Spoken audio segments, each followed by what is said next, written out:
이제 거래소에 내 자산 100% 노후 자금으로 쓸 뭐 10년, 20년, 30년 된 거를 다 맡기는 게 아니라 어느 정도 분산해서 보관할 필요가 있는 거고, 그런 의미에서는 거래를 할 자산은 거래소에 좀 두고 대부분의 장기적으로 보유할 자산들은 개인 콜드월렛에 이동을 하는 그런 습관을 가지는, 또는 그렇게 습관을 가지기 위해서 개인 지갑에 대한 교육이나 스터디도 좀 하는 이런 과정들이 좀 필요하다고 생각이 듭니다.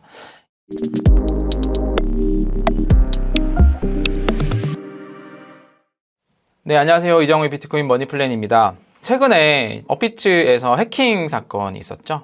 관련해서 뉴스들이 많이 올라오고, 또 많은 분들이 걱정을 또 많이 하실 것 같아요. 해킹하면 우리가 트라우마 같은 게 또 있잖아요. 업비트에 내 돈을 보유하고 있는 사람들도 불안할 것이고, 다른 거래소에 보유하고 있는 사람도 불안할 것이고, 암호화폐가 뭔가 미래다 이렇게 생각하시면서 투자를 하셨던 분들도 이건 뭐야, 안전한 거 맞아, 뭐 이런 생각이 들면서 여러 생각이 들 것 같습니다. 그래서 오늘은 뭐 원인을 제가 분석하기에는 그런 전문성은 또 제가 없으니까, 하지만 대략 어떤 계기로 있었는지도 좀 얘기 드리고, 무엇보다 그래서 우리가 어떻게 디지털 자산들을 보관해야 될지에 대해서 여러분들이 좀 좋은 조언들을 드릴 수 있는 얘기들을 한번 나눠보도록 하겠습니다. 이번에는 총 445억 원이었고요. 업비트 해킹이 기시감이 있어요. 6년 전이었네요.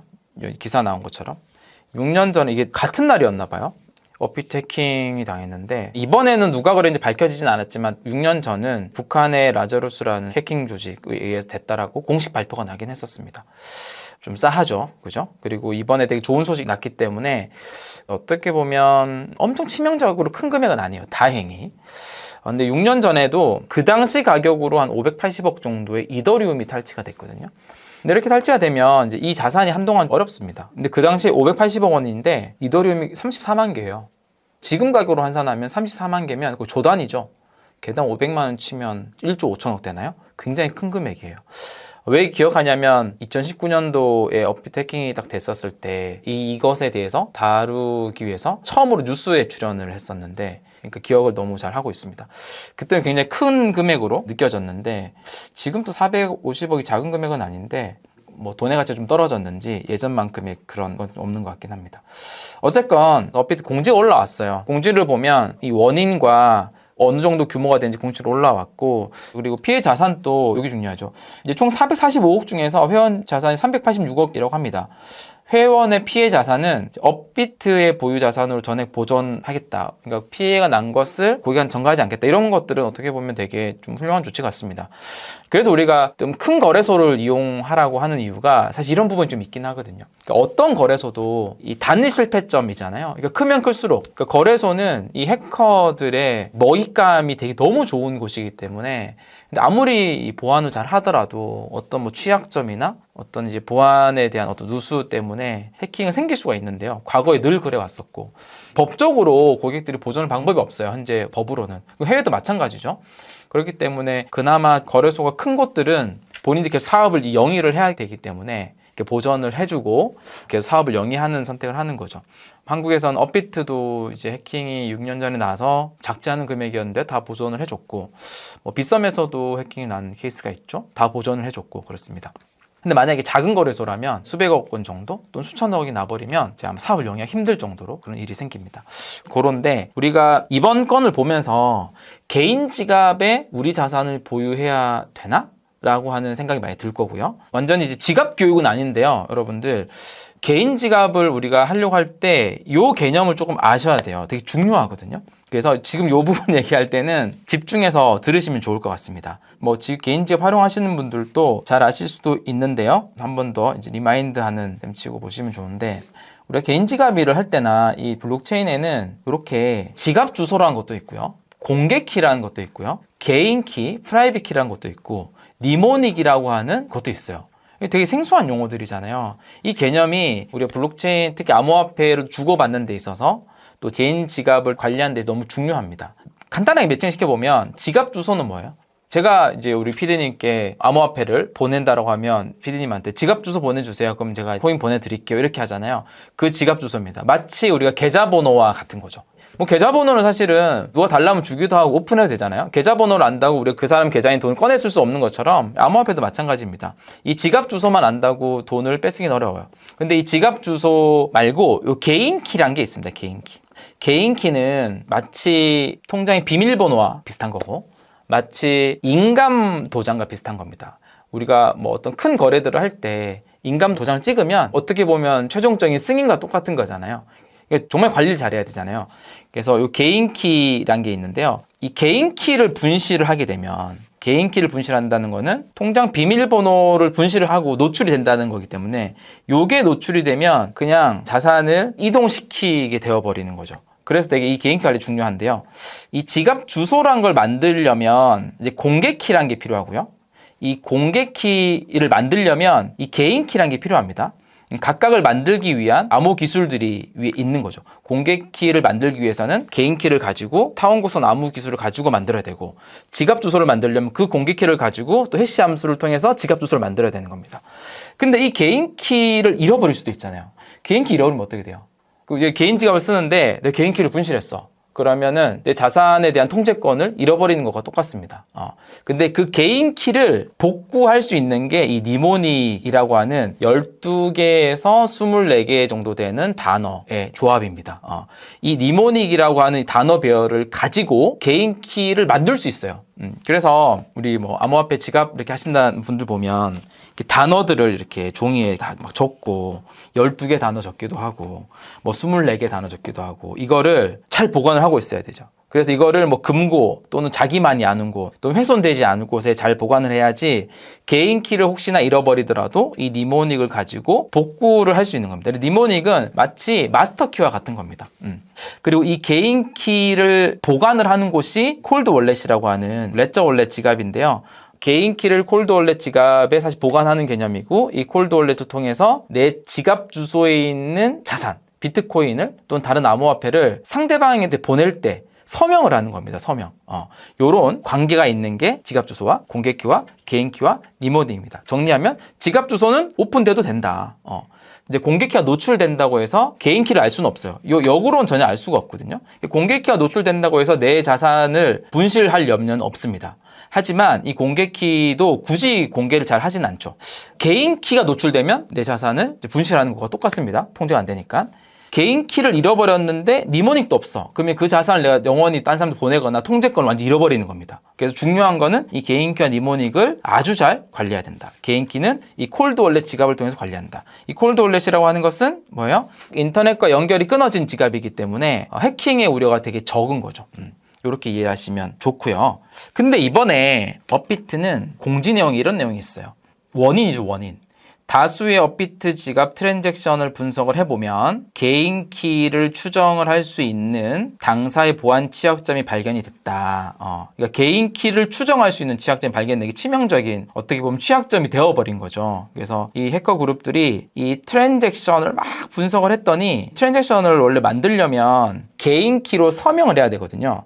근데 개인 키만 가지고 서명하는 게 아니라 개인 키와 이 무작위로 만들어진 난수를 가지고 서명을 하는 건데, 이 트랜잭션을 해봤더니 이 개인 키를 추정할 수 있게 된 겁니다. 이게 사실 말이 안 되는 건데요. 그래서 업비트에서는 어떻게 보면 무작위 난수 값들을 추정할 수 있는 난수 값들을 만들어냈고, 그 추정할 수 있는 난수로 인해서 개인 키를 여기로 추정할 수 있었던 거라서 여기서 있었던 취약점인 거예요.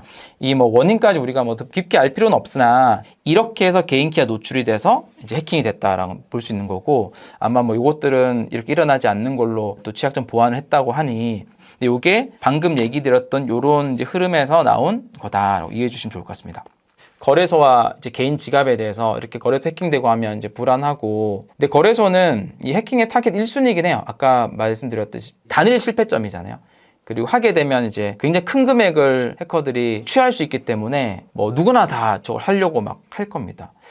큰 거래소도 그렇고, 저는 이제 뭐 마이크로 스트래티지처럼 트레저리 기업이 굉장히 많은 비트코인을 보유하고 있잖아요. 그들도 이제 각각의 안전하게 좀 분산해서 보관을 할 테지만, 그런 것들도 규모가 크다 보면 타겟이 되기 쉽고, 타겟이 되다 보면 해킹에 투입하는 비용에 대비해서 얻을 게 굉장히 크다면 굉장히 많은 시도들이 있겠죠. 그런 부분 때문에 항상 리스크가 존재한다. 그래서 개인들은 이제 거래소에 내 자산 100% 노후 자금으로 쓸 뭐 10년, 20년, 30년 된 거를 다 맡기는 게 아니라 어느 정도 분산해서 보관할 필요가 있는 거고, 그런 의미에서는 거래를 할 자산은 거래소에 좀 두고 대부분의 장기적으로 보유할 자산들은 개인 콜드 월렛에 이동을 하는 그런 습관을 가지는, 또는 그렇게 습관을 가지기 위해서 개인 지갑에 대한 교육이나 스터디도 좀 하는 이런 과정들이 좀 필요하다고 생각이 듭니다. 개인 지갑에 놔두는 것에 두 가지 효과가 있는데, 하나는 당연히 보안적인 부분이겠죠. 두 번째는 이게 번거롭거든요. 번거롭다 보니까 그냥 장기 투자를 하게 되는, 근데 꺼내서 거래소에 팔기 귀찮으니까 그냥 놔두는 거죠. 자연스럽게 너무 시장 시세 일희일비하지 않고 강제 존버를 한 효과도 있습니다. 그래서 장기 투자의 성공 확률도 높아지는 현상들이 많이 있습니다. 그래서 개인 지갑을 이 정도 좀 분산해서 하는 형태를 좀 고민해보고, 개인 지갑을 할 때 또 지금 하고 계신 분들이 있을 텐데 이거 하나는 너무 중요한 포인트들이 있어요. 그래서 이건 모르면 전 재산 날린다 이런 걸 적어봤는데, 하나는 아까 제가 얘기했던 이제 마스터키라고 하는 니모닉, 그러니까 시드 문구 있죠. 12개 또는 24개 문구. 요 문구만 있으면 뭘 만들 수 있다? 개인키를 만들 수 있다라는 겁니다. 요 문구를 우리가 보통 요즘 저장하면 다 카톡에 그냥 자기한테 보내기 올리거나 클라우드 올리거나 메모장에 남기거나 이런 습관들이 있잖아요. 이거는 절대로 이렇게 인터넷이 연결된 환경에 클라우드, 카톡 이런 곳에 절대 남기지 않습니다. 남기면은 내 자산이 여기 대부분 들어가 있는데 작지 않은 금액이 들어가 있는데 핸드폰 해킹되거나 했을 때 다 노출될 수 있는 거죠. 피싱이 됐다거나 하면. 그래서 이런 것들은 절대 인터넷 연결된 곳에 올리지 않고, 그래서 우리가 종이에 직접 적는 이유도 있습니다. 어떤 분들은 종이에 실컷 적어놓고 이걸 사진을 찍어서 또 이렇게 관리를 하더라고요. 그러면 안 된다는 거 절대. 근데 종이도 훼손이 될 수 있으니까 나중에 지워질 수 있잖아요. 그렇다 보니까 앞에 뭐 코팅하는 사람도 있고, 훼손이 덜 되게 하기 위해서 여기 사진에 있는 것처럼 아예 이렇게 금속 판 같은데 요 문구를 다 적어서 불이 나거나 어떤 훼손이 되더라도 지켜질 수 있는, 요렇게 좀 하기도 합니다. 요런 니모닉 문구들은 내가 전송할 때마다 필요하진 않거든요. 전송할 때마다 필요한 것은 개인키가 필요한 거고요. 지갑에 승인을 해주니까 그 개인키가 혹시나 문제가 됐을 때 니모닉 문구를 가지고 복구를 하는 거기 때문에 잘 관리를 해야 되는데, 이것도 사람들마다 좀 노하우들이 있는데, 문구가 24개잖아요. 하나에다 24개 다 적어두는 게 아니라 몇 군데 분산해서 나눠서 보관하고 단어를 한두 개 정도 비워놓는 거예요. 혹시나 하나가 누군가한테 노출이 되더라도 이 단어를 못 맞춰서 이렇게 할 수 있게 몇 개 빈칸 만들어 놓는 거죠. 이 빈칸은 나머지 거에 채워놓고, 그래서 몇 개를 조합해야지만 다 만들어질 수 있는, 이렇게 본인이 보유하고 있는 비트코인 수량이 많다면 진짜 이 정도로 좀 노력을 해서 보관할 필요는 있을 것 같습니다.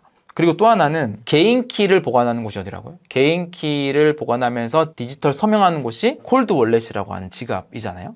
인터넷 연결 안 돼 있기 때문에 기본적으로 해킹에는 이제 좀 안전한 면이 있죠. 그래서 우리가 가상자산 이용자 법에서도 거래소들도 고객 자산의 70%, 80% 이상은 콜드 월렛에 보관을 해라. 인터넷이 단절된 곳에 보유를 해라. 이게 법에도 나와 있는 이유가 그런 이유입니다. 근데 콜드 월렛 자체가 사실 좀 문제가 있을 수는 있죠. 완전히 거기가 문제가 없었다고 할 수는 없죠.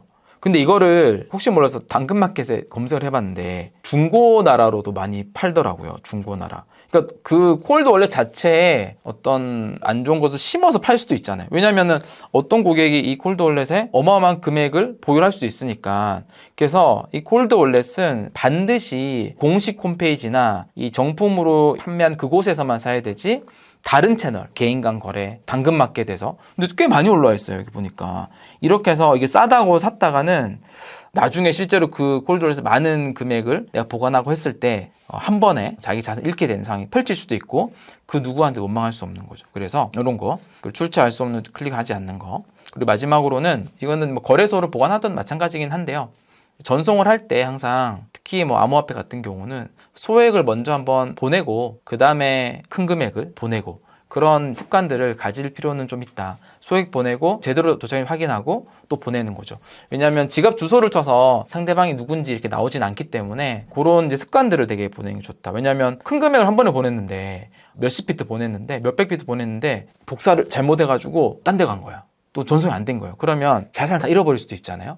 그러면 그걸 누가 찾아줄 수도 없고, 그렇게 해서 잃어버린 암호화폐가 비트코인이 한 3,400만 개 정도 된다라는 거 아니에요.